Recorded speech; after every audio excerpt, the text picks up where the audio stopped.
Hi everyone, I'm doing a bit of hand sewing today. I'm finishing a saddle and I'm working here my rope strap.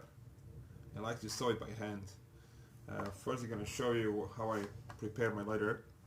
So first thing I do, when I have my edges straight, 90 degrees, I cut a groove, top and the bottom as well. And that will help to protect my thread after sewing, so the thread is not exposed to the surface of the leather, so it's protected. And then I started the buckle here, so I make two marks for my first holes, try to make them nice and even, and I usually sew this 8 stitches per inch, and there are two ways you can do it.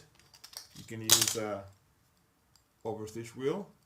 So I start with my first hole and just mark my holes, or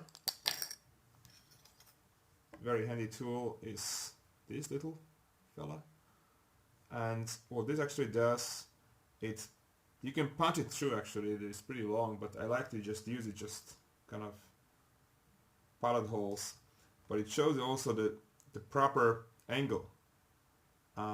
You're sewing about 40-45 degree angle with your sewing awl. This is the awl. It's polished blade. Hope you can see. Okay.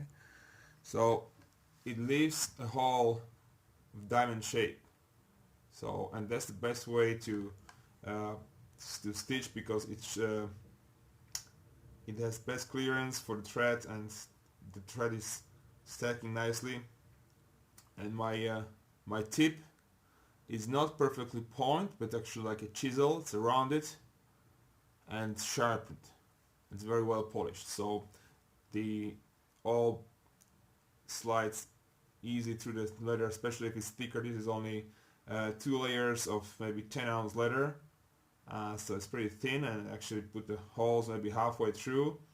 But if I'm using sewing for this, all for sewing like horn or something really thick, 3 layers, a very sharp and polished metal is the surface is very important.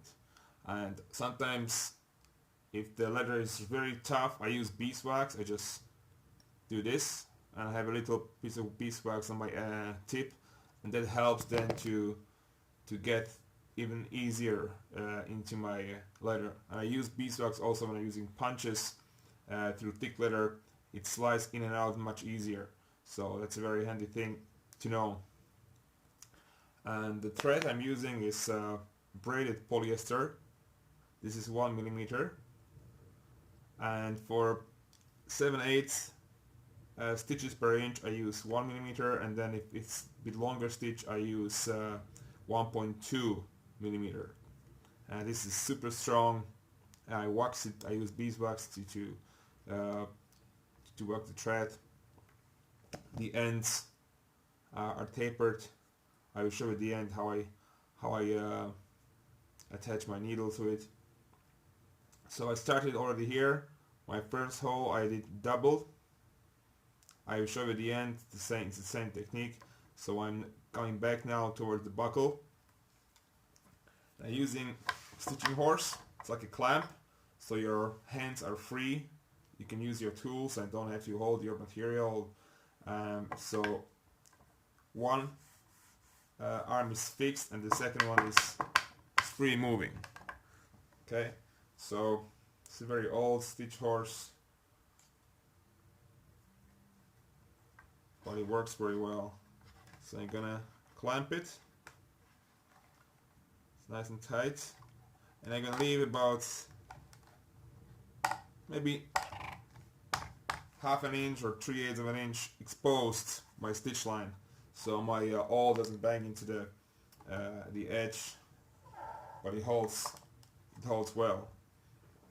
So this is the position I have my needles between these two fingers, and here's my awl.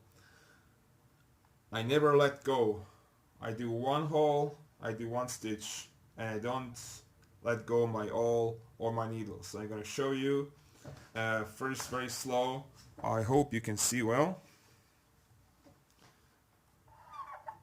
So I put my finger, my index finger, right on the flat edge of my awl, and that helped me to know my proper angle. And I want to go there into the hole I marked for sewing in 45 degree. I look in my hole, and this finger is helping to have that 45 degree angle. So I pierce the leather and I'm looking from the left side, so I'm exiting right into that groove I put in the bottom. Okay, like that. And I take it out, don't let go. I go first from the left side. We have 2 needles on both ends each. So that's 1 needle from the left, and the needle from the right goes on the bottom. And I grab both needles, take them out, and now I'm gonna put the second needle, still holding my first, between that thread and that thread in between. And as I'm pushing through, I'm pulling that thread, so it helps to come out the needle. It also helps if it's thick leather, so I don't pierce my thread like that. I pull it, I do 1 little loop, and now I first pull my left and then right. So I'm holding my needles now. I'm just gonna just pull it tight, and now I'm gonna put my needle between those 2 and roll my awl back in my position and for the next one. Okay, again,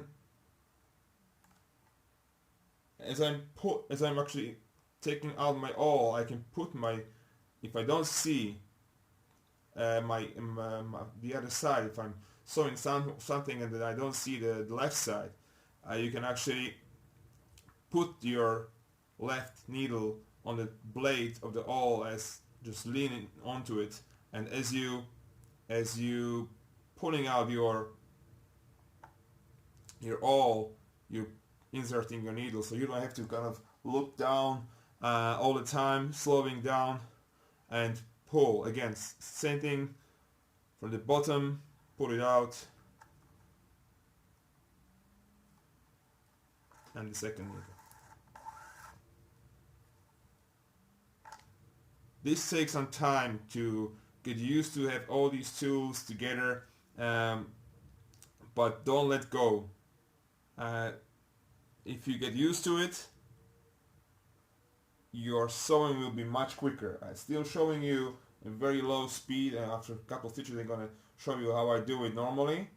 So I'm still holding my awl, pulling out, putting in my palm, grab my second needle, and I put it underneath the first needle, pull it out, same hole, do 1 turn and pull. You should be able to pull out your needles without using pliers. If you have to use the pliers, it means you probably have either very thick, too thick needles, or the threads, or the small awl in a combination to the thread, or your ends are not tapered. I'm going to show you the ends, how I taper my ends. So now I'm going to show you how I actually work. If I try to pick up some speed.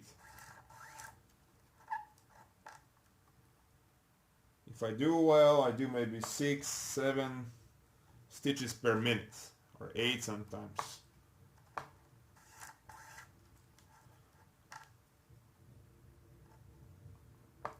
Still trying to exit at the bottom in my groove.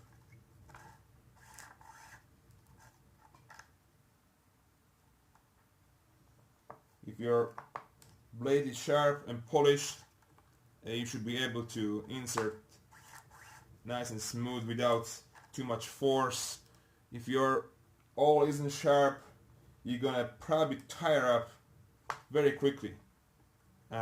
because you're gonna have to use too much force,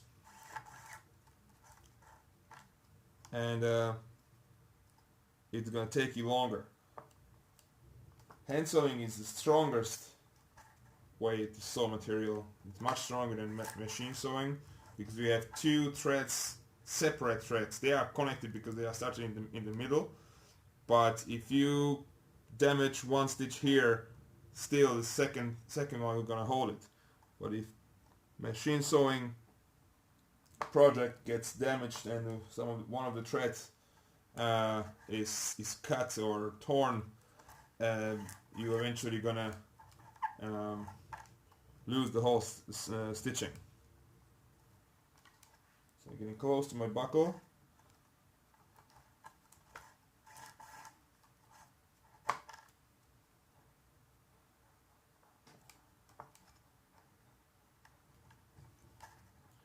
And beeswax not only makes the thread stronger, but because it's sticky, it helps to lock the stitch together inside the hole, in between the layers. So when I pull it, it will stick together. And some people I know, they use paraffin wax because it's glides maybe a little bit easier, but that stickiness of this beeswax makes the stitch stronger. And I also like natural materials. I don't like using paraffin at all in any other areas.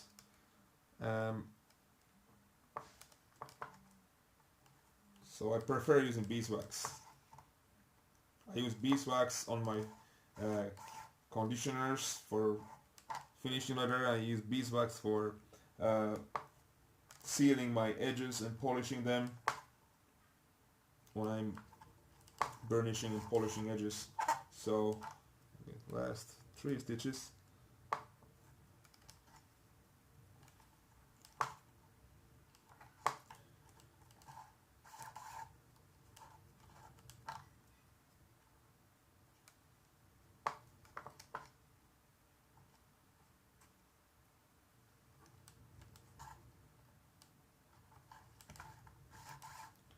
One more. I try to go as closest to the buckle as possible so it's everything nice and tight. So this is the last stitch. And I'm gonna switch my awls to my round awl, so there's no sharp edge. So when I go through my sewing, maybe 3 stitches or so, I don't cut my thread because my stitching awl is sharp on not only the tip but also the sides. These sides actually are sharp, so they open the hole easier, they cut through the hole. But if I use the same hole to back up my stitches, I can cut the thread, which I don't want to, so I switch to my round awl, and to make sure I don't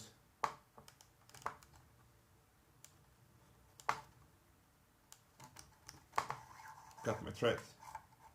So there's the 3, and I just do then my 4th, or you can even do 2 plus 1, and just to bring the thread down like that.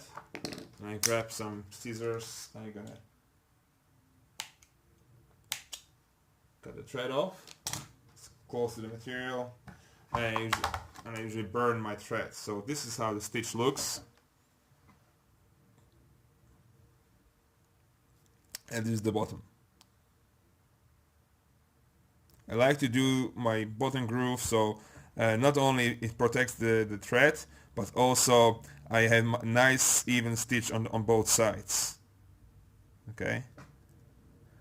Now I can polish my edges, and when it's dry I can oil it tomorrow. So I'm gonna show you. So I'm gonna grab some.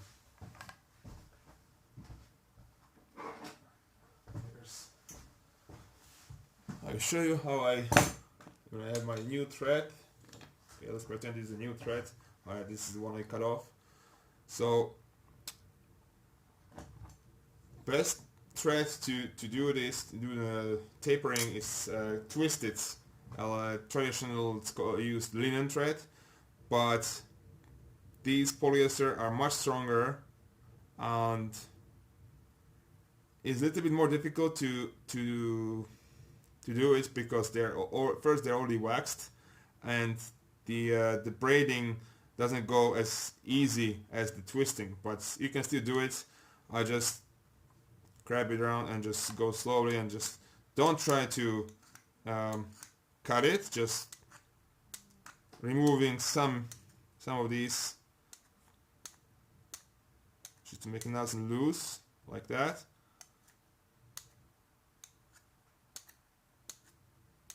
Okay. Now I'm gonna grab my beeswax.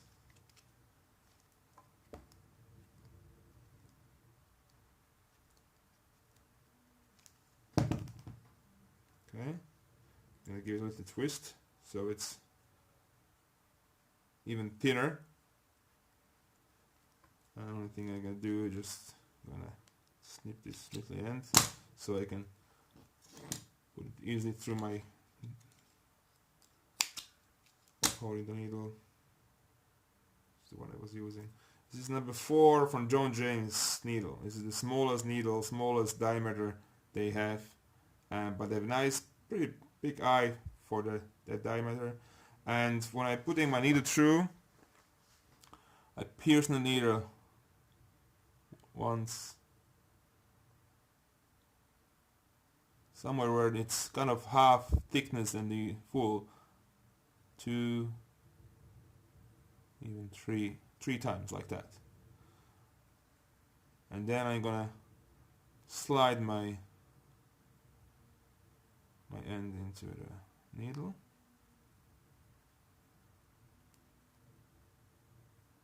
And pull it and just leave it maybe 3/8 before my first end this part, and I'm gonna just push it like that.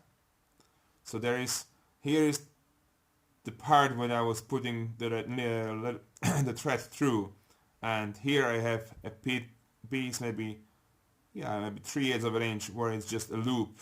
I don't want to have this part too close to the needle because then it might be too difficult to start putting the needle through. And the last thing I do, I'm just gonna twist it like this, and the beeswax will actually help to stick it even better. You can even use it like this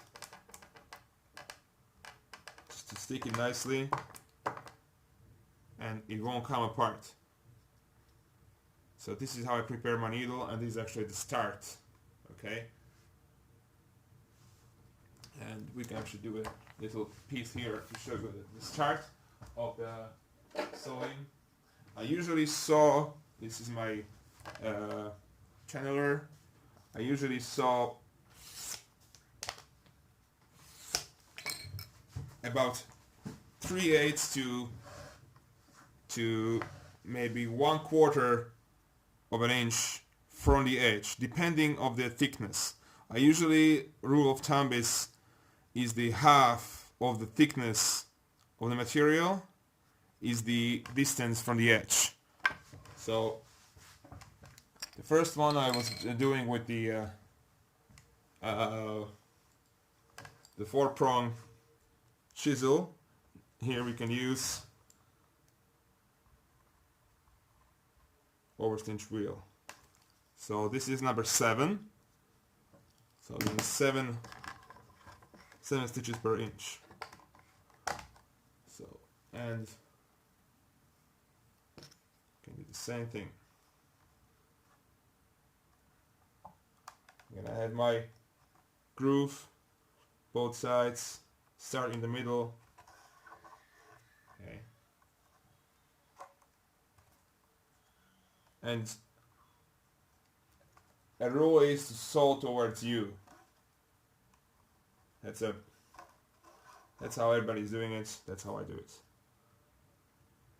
Again, I'm trying to have my 45-degree angle from the bottom, and I'm pulling my thread, and that goes the same way. So I hope this video was helpful. If you have any questions, you can leave a comment below. Definitely recommend to get a stitching horse or clamp or whatever it's called in different countries. A good quality awl that fits your hands. I like to have it resting in my palm and my finger is resting on the blade, and nice and polished surface and sharp tip. And I like to have the chisel point instead of a sharp point. Every time I buy my needles, my old blades, these are Osborne blades, they're always with a sharp point, so I just change it a little bit. This works well for me. And you can actually use this chuck and change your blades. And I have another awl which is a bit wider, thicker and longer for my sewing of my saddle, and thicker leather. And these are my two most, I'll show you the other one, two most used awls. Okay, you can see the difference here. This one is a little bit narrower and shorter, and this one, of course, this is 2 1/4, and this is 1 3/4 of an inch, I think, is overall length. So thank you for watching. Have a good evening.